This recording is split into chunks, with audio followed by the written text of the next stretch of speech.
بسم اللہ الرحمن الرحیم، السلام علیکم۔ آپ دیکھ رہے ہیں الف نیوز اور میں ہوں آپ کے ساتھ ماجد علی۔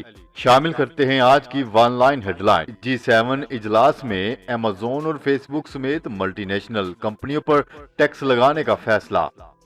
برطانوی نشریاتی ادارے بی بی سی کی رپورٹ کے مطابق لندن میں کرونا پابندیوں میں نرمی کے باعث G7 کے وزراء خارجہ کا اہم اجلاس لندن میں برطانوی وزیر خزانہ کی سربراہی میں ہوا، جس میں میزبان کے علاوہ امریکہ، برطانیہ، فرانس، جرمنی، کینیڈا، اٹلی اور جاپان کے وزراء خارجہ نے شرکت کی۔ G7 کے وزراء خارجہ کی اس مٹ کے بعد برطانوی وزیر خزانہ نے اعلان کیا کہ امریکی تجویز پر ملٹی نیشنل کمپنیوں پر ٹیکس عائد کرنے کے ایک تاریخی معاہدے پر اتفاق کر لیا گیا، جس کے تحت کارپوریٹ ٹیکس 15% کرنے کا فیصلہ کیا گیا ہے۔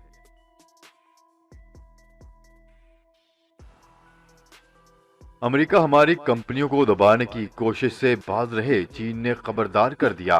چین نے اپنی 59 کمپنیوں پر عائد کی گئی امریکی پابندیوں پر سخت رد عمل دیتے ہوئے کہا ہے کہ جو بائیڈن انتظامیہ چینی کمپنیوں کو دبانے والی پابندیوں کی نام نہاد فہرستیں ختم کر دیں۔ عالمی خبر رساں ادارے کی رپورٹ کے مطابق چین کی وزارت خارجہ کے ترجمان کا کہنا تھا کہ امریکہ نے 59 چینی کمپنیوں پر پابندی عائد کر کے جانبداری کا ثبوت دیا ہے۔ امریکہ کی چینی کمپنیوں کی پابندی امتیازی سلوک ہے اور غیر منصفانہ عمل ہے۔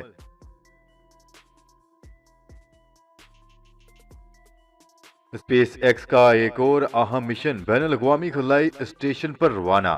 ایلن مسک کی کمپنی اسپیس ایکس نے ناسا کے لیے انسانوں جیسے مدافعتی نظام رکھنے والے 73,000 خردبینی جانوروں اور دیگر تحقیقاتی مواد کو بین الاقوامی خلائی اسٹیشن روانہ کر دیا۔ اسپیس ایکس کے فالکن 9 راکٹ پر 7300 پاؤنڈ سے زائد رسد اور ہارڈ ویئر پر مشتمل جدید کارگو مشن کو جمعرات کے روز فلوریڈا میں کینیڈی اسپیس سینٹر سے خلائی اسٹیشن روانہ کر دیا گیا۔ ماہرین کا کہنا ہے کہ یہ تحقیق سائنسدانوں کو انسان پر اسپیس لائٹ کے اثرات کو سمجھنے میں مدد فراہم کرے گی۔ اس سے ماہرین خلا میں رہتے ہوئے خلا بازوں کی زندگی کو بہتر بنانے کے لیے مطالعہ کریں گے۔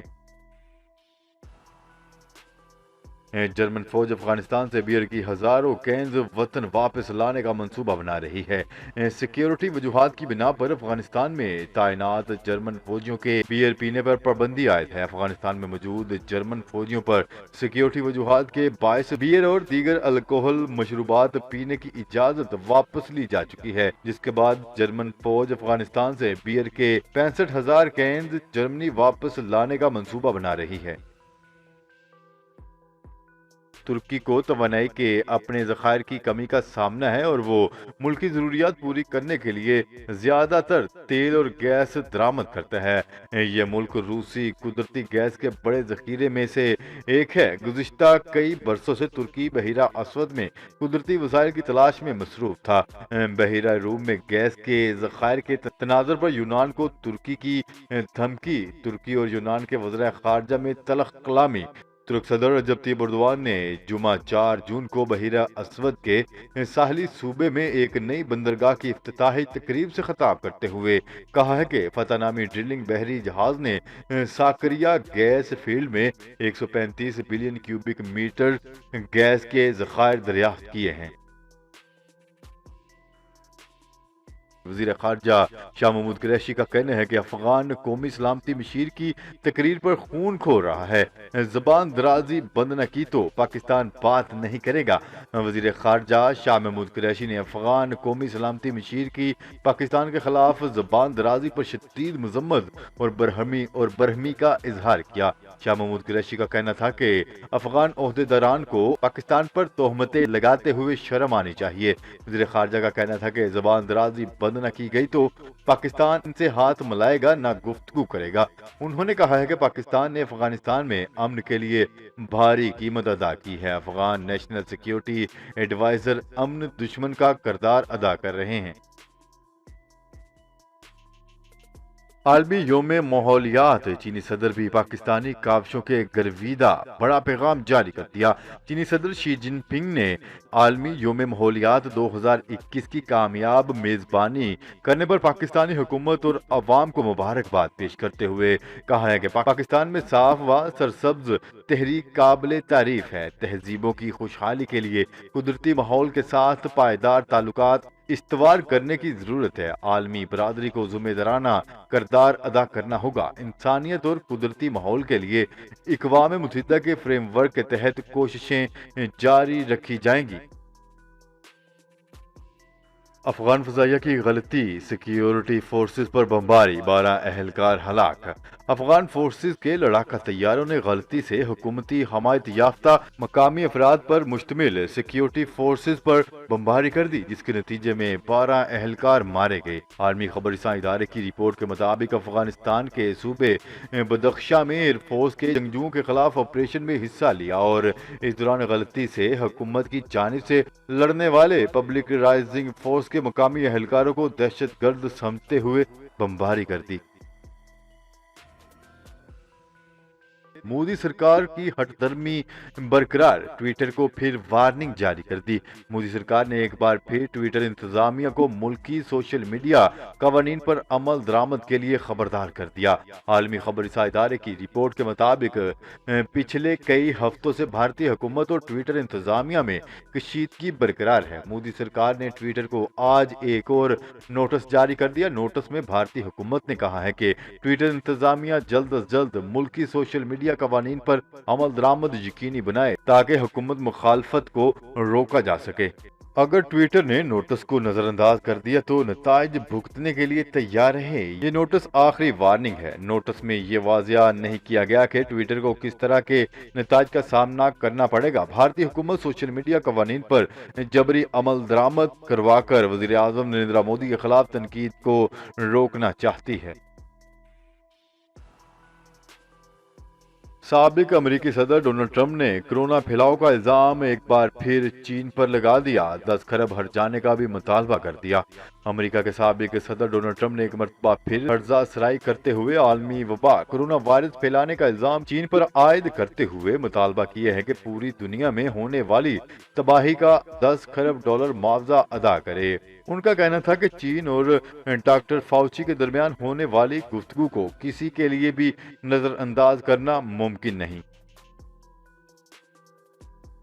برطانیہ میں 12 سے 15 برس کے بچوں کو فائزر ویکسین لگانے کی اجازت مل گئی۔ برطانیہ کے ادارہ صحت نے کرونا وائرس سے بچاؤ کی ویکسین فائزر بائیو این ٹیک کو محفوظ اور مؤثر قرار دیتے ہوئے 12 سے 15 برس کے بچوں کے لیے استعمال کی اجازت دے دی۔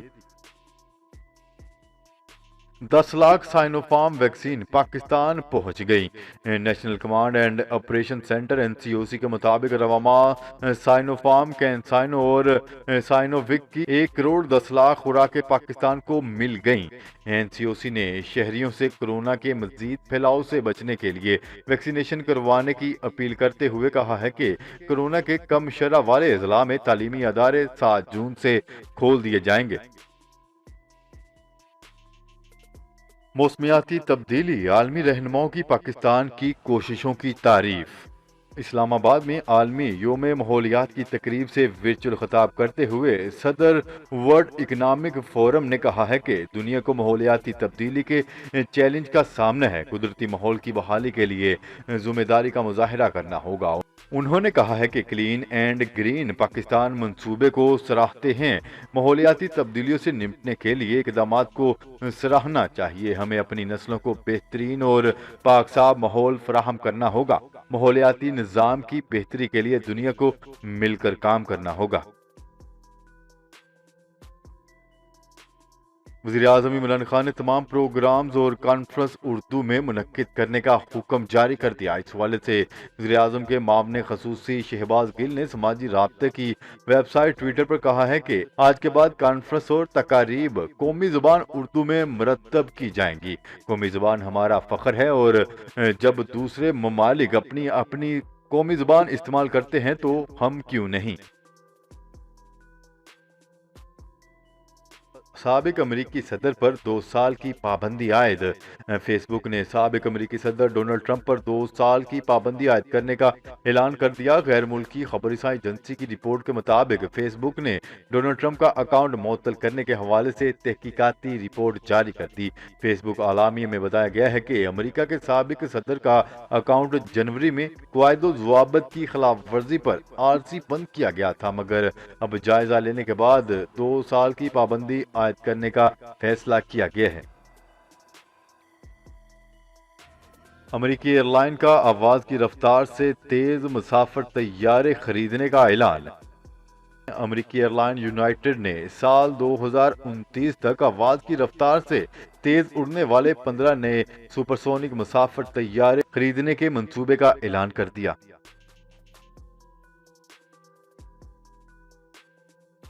جی تو ناظرین، آج کے لیے اتنا ہی۔ مزید خبریں لے کر بہت جلد آپ کی خدمت میں حاضر ہوں گے۔ تب تک کے لیے اپنا خیال رکھیے گا۔ اللہ نگہبان۔ پاکستان زندہ باد، پاکستان آرمی پائندہ باد۔